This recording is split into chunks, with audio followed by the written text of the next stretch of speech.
Inhospitalarios os mostráis ante mí, como si fuera yo el mal aire por vosotros inhalado, o el humo tóxico o la consecuencia de un mal trabajo. Soy, sí, inherente a vuestra vida, mas no quien la corrompe y directamente la extingue.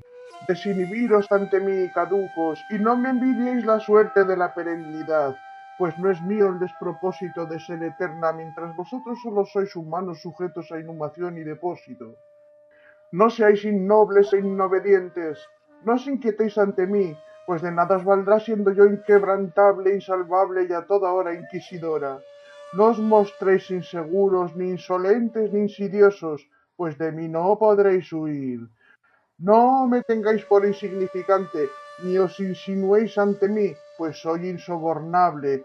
No os insubordinéis, no me insultéis, pues todo será insuficiente y la insumisión os será insustancial.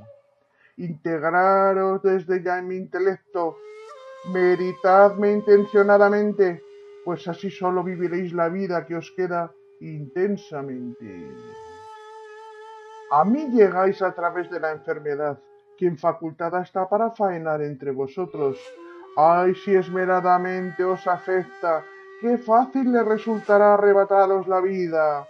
Y es que, aunque a mí me tengáis asegurada, de ella pensáis que podéis huir, como también creéis a menudo poder huir de la vida. Bien difícil os será daros a la fuga, pues la enfermedad es, entre vida y muerte, frontera.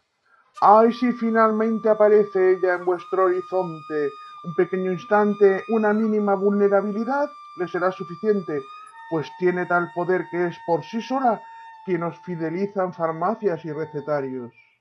Tras afianzarse en vosotros, farragoso os resultará después iros de farra y fascinación, pues al pesimismo conduce, y a la fatiga, y a mí. Fémina es ella también, sí, pero no fías con lo suyo, como tampoco yo lo soy en lo mío.